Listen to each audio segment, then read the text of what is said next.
Hey, what's up, people? I'm back, Pierre, aka Nina Bonina Brown. Welcome back to Pierre Plays, or whatever channel you're watching me on. And this is gonna be a quick video. I just want to speak about a little bit of my experience with playing Resident Evil Village, but the main thing, I'm going to go ahead and say it. I believe Lady Dimitrescu, if I'm saying that wrong, sue me. In fact, I'm probably gonna say a couple of these names wrong.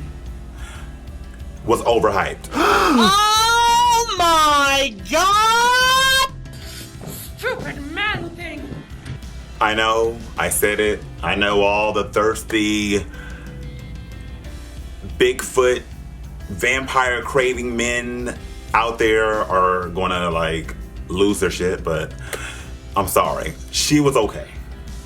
She's not the best part of Resident Evil Village. These are my opinions, but facts. First off, Resident Evil Village is a great game.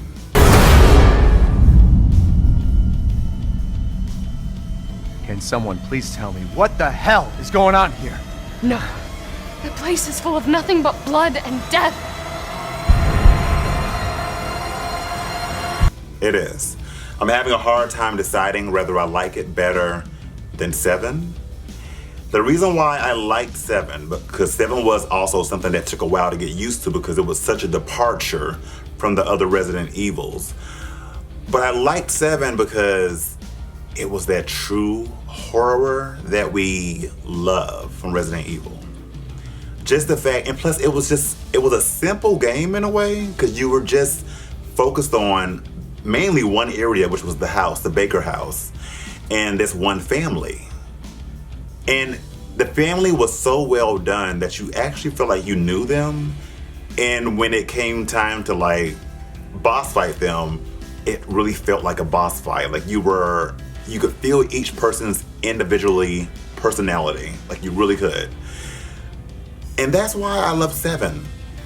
8, or Resident Evil Village, whatever you want to call it, it had some horror moments, but it was more so a little bit action-based, you know, which is fine. But the horror moments were just things that maybe accidentally happened. Maybe you open a door, oh, there was a lichen. A lichen is in the hayfield. Oh, shit, I didn't see you. Like those kind of little jump scares like that. Lady D, you finally get to the castle. Now, mind you, I could have just spoiled myself because of playing all the demos, which the game is beautiful. The castle is beautiful. All that is beautiful. But she wasn't that scary. She wasn't. Like, yes, I don't want her near me.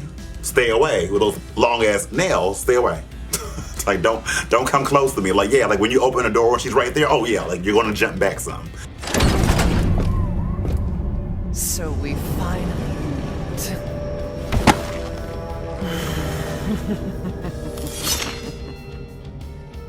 But she was also maybe a little slow. Like you could just easily just get around from her. The daughters maybe were a little more scarier, but even them, boss fighting them was so easy that when I first killed one of the daughters, I was like, that's it? God, oh, I had to go. Oh my God. Oh my God. Wait, did she actually die? But I hope she didn't die that easy. Okay, that was easy. Oh, that's it? Oh, well. Cool, that was easy. And I can't believe I'm saying this, but I think I find Mr. X scarier than Lady D.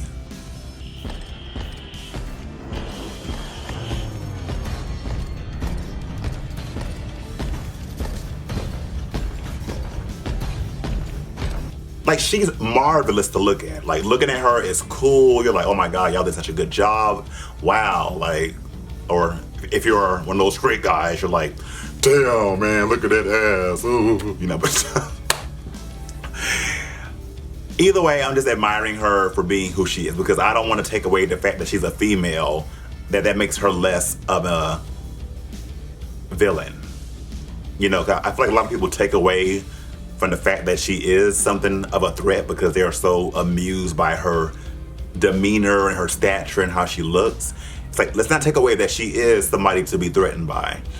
But she didn't have nothing on Mr. X. Like Mr. X, his footsteps alone and the fact that he said nothing during Resident Evil 2 was scary. That I hated that damn police station. I hated it.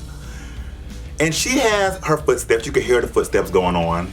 The entire bloodline of House Dimitrescu is done in by the likes of you. But then when you see her, you're kind of like, I'm scared, but I can't stop looking at you. But don't come near me. I can't explain it. The castle was great. All that was great. But before I get to the true star of this video, let me go ahead and go through the other villains really quick, the other lords. Then we have Salvador Moray, the fisherman from the village who basically got turned into the most grossest, grotesque thing out there, this fishy, half-man kind of situation going on. That definitely was not my favorite part of the game. That's when we kind of got a little more action and stuff. In fact, that boss fight, honestly, let me go back to Lady D real quick. When she transformed to her final form,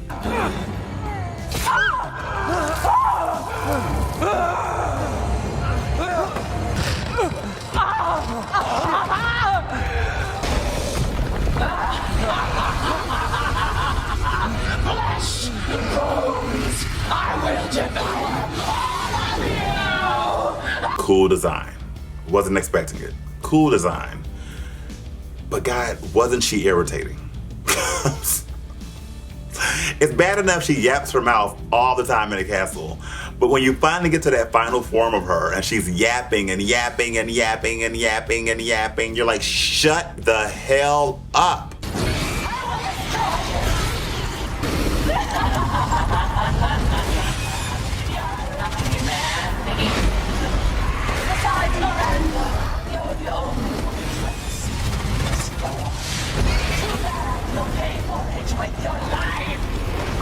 I'm gonna kill myself. Like, she just keeps yapping. I'm gonna eat you. Like, okay, like that whole boss fight just take a long time to do because she doesn't stand still, so it's kind of irritating. Anyway, on to Salvador. It was cool going through this like kind of laked out area and running over all these pallets in the river and trying not to be caught by him and this big ass fish trying to jump and eat you. All that is cool. And then when you get to his final form, he can turn to a frog, it looks like, and he's still a fish, and all that was cool. He could rain down acid and all that. It was cool, but it was okay. It wasn't the best. Da-da-da. Now, I'm going to skip this person because she's my best person and go on to Carl Heisenberg. I really didn't want to fight him because I feel like Carl Heisenberg had some good in him, even though he called my daughter a bastard, Rose. But I feel like he had some good in him. And so I really was like, dang, maybe we should work together and put it into this, right? Maybe we should. He was cool though. He was very like Magneto from X-Men. He could move around metals and objects and like make a big ass transformer and all that. So his final form, and even see, this is also where the game got more action as well, being in the factory. Or as Simone says, the factory. You are going through this factory and dealing with these like Terminator-esque zombies where you gotta shoot out their red lasers and all that stuff, and they're cool. I actually wish that more of them could have been out throughout the game. They were cool. But his final form, where we had to fight him in some kind of tank, I thought it was gonna be really hard, but surprisingly, it wasn't that hard, but it was cool. It probably was the coolest fight of everybody. It probably was the coolest fight, being able to like shoot him down and he's as big as God knows what. But a lot of these fights would have worked better in third person, because in first person, a lot of time in these fights, you have to kind of turn yourself around and then you lose focus of where they are because of the first person view. But it was cool. Then we got Mother Miranda. Okay, let me just say, I was hoping for a longer stage before we got to her as far as her part. But getting right to Mother Miranda, another boss fight that was long. And I will say, I can see why she was the final boss fight, because she did a lot of transformations and it was a long fight.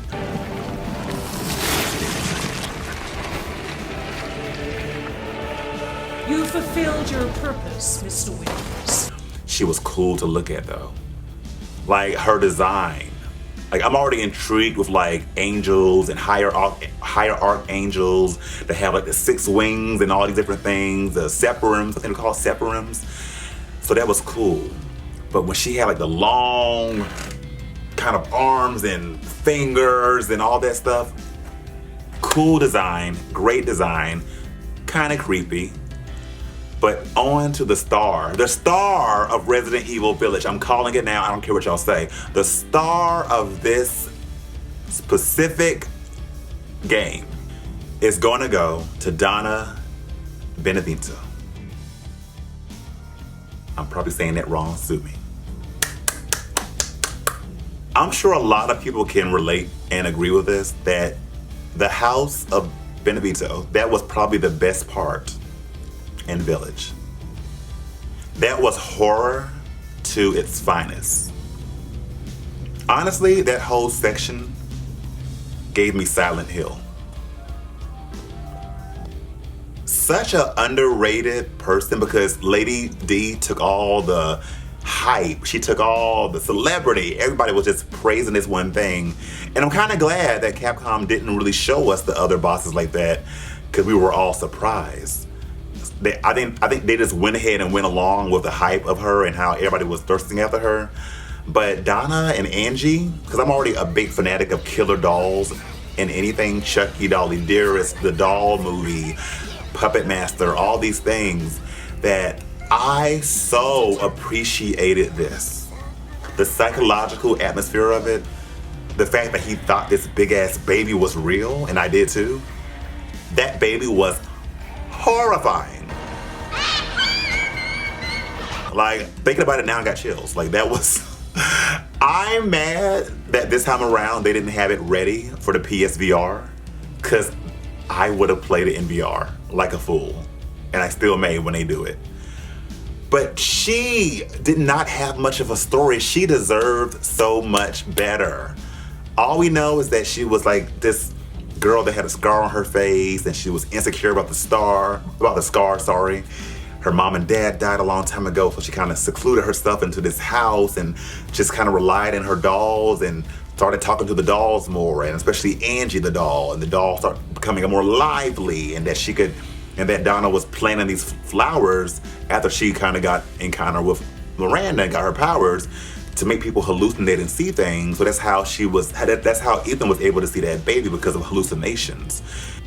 But just that she was this sad individual that got taken advantage of. And I wanted to see more of that story. Like, I hope that if this game makes DLC like Resident Evil 7 did, which Resident Evil 7 has some great DLC.